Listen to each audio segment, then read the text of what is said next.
स्वागत है आपका कसक स्टडी सेंटर में। आर्मेनिया अब भारत के हथियारों का सबसे बड़ा खरीदार बन गया है। आर्मेनिया ने पिनाका रॉकेट सिस्टम और आकाश मिसाइल भारत से खरीदी है।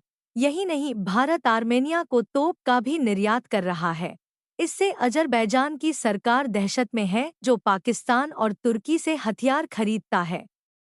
येरेवान, कभी रूस का दोस्त रहा आर्मेनिया अब भारत के हथियारों का सबसे बड़ा आयातक बन गया है। भारतीय वित्त मंत्रालय के ताजा आंकड़ों के मुताबिक पूर्व सोवियत गणराज्य का देश आर्मेनिया भारत के हथियारों का सबसे बड़ा आयातक देश बन गया है। उसने बताया कि आर्मेनिया ने भारत के साथ Pinaka multiple launch rocket system और आकाश एयर डिफेंस सिस्टम खरीदा है। आर्मेनिया ने अजरबैजान के हाथों नगर्नो कराबाख युद्ध में हार के बाद भारत के हथियारों की खरीद की ओर बढ़ा है। अजरबैजान ने तुर्की, इजरायल और पाकिस्तान के हथियारों की मदद से आर्मेनिया पर बढ़त हासिल कर ली थी। यही नहीं, रूस यूक्रेन युद्ध के बाद आर्मेनिया को हथियार नहीं मुहैया करा पा रहा था। भारत के किलर हथियारों को देने से अजरबैजान के राष्ट्रपति इल्हाम अलियव टेंशन में हैं। अलियव ने पिछले दिनों कहा था, यह हमारे लिए राष्ट्रीय सुरक्षा का मामला है। हम देख रहे हैं कि फ्रांस, भारत और ग्रीस किस तरह से हमारे खिलाफ आर्मेनिया को हथियार दे रहे हैं और खुलकर वे ऐसा कर रहे हैं। हम बैठकर इंतजार नहीं कर सकते हैं। बताया जा रहा है कि आर्मेनिया ने 60 करोड़ डॉलर का हथियार भारत से साल 2024 से 25 में खरीदा है। बता दें कि भारत और आर्मेनिया ने साल 2020 में कराबाख युद्ध के बाद द्विपक्षीय सैन्य संबंधों को काफी बढ़ा दिया है। वह भी तब जब पाकिस्तान और तुर्की खुलकर अजरबैजान को हथियार दे रहे हैं। तुर्की ने अपने killer TB2 killer drone Azerbaijan को दिए हैं। भारत से आर्मेनिया ने पिनाका रॉकेट सिस्टम, भारत में बनी तोप, एंटी टैंक रॉकेट और एंटी ड्रोन सिस्टम खरीदा है। ये सभी आर्मेनिया की सेना को मुहैया कराया जा रहा है। आर्मेनिया ने भारत से 90 तोप खरीदी है, जो अगले 3 साल में उसे मुहैया कराया जाएगा। इनमें से 6 तोपों को पहले ही आर्मेनिया को मुहैया कराया जा चुका है। इस साल मई महीने में दोनों देशों के सैन्य अधिकारियों ने येरेवान में रक्षा विचार विमर्श बैठक आयोजित की थी। इस सैन्य सहयोग में न केवल हथियारों की सप्लाई शामिल है, बल्कि सैन्य शिक्षा, रणनीतिक ट्रेनिंग और अनुभव साझा करना शामिल है। आर्मेनिया परंपरागत रूप से रूस पर हथियारों और गोला बारूद के लिए निर्भर था।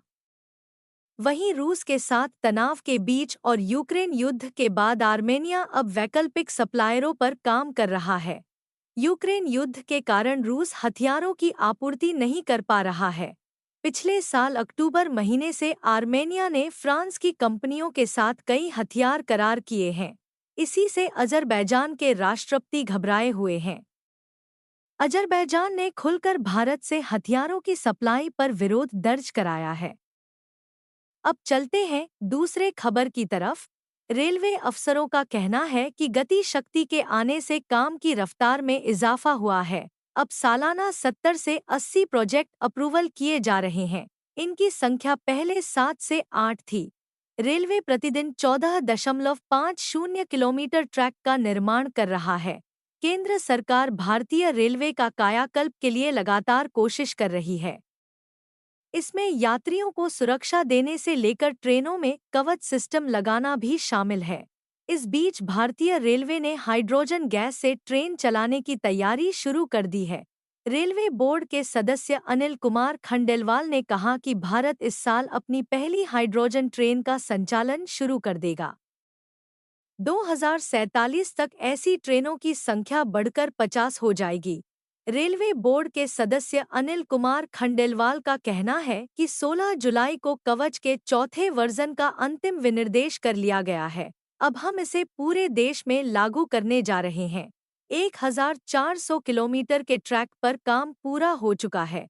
दिल्ली मुंबई और दिल्ली हावड़ा के 3,000 किलोमीटर के लिए बोलियां स्वीकार की जा रही हैं।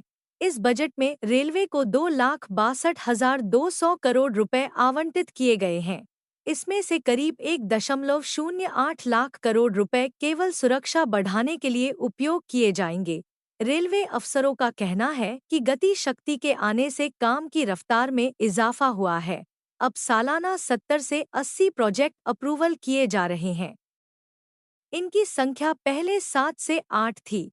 रेलवे प्रतिदिन 14.50 किलोमीटर ट्रैक का निर्माण कर रहा है। पिछले वर्ष 5,000 किलोमीटर के ट्रैक का निर्माण किया गया। उन्होंने बुलेट ट्रेन को लेकर कहा कि 2027 तक देश में पहली बुलेट ट्रेन देखने को मिल सकती है।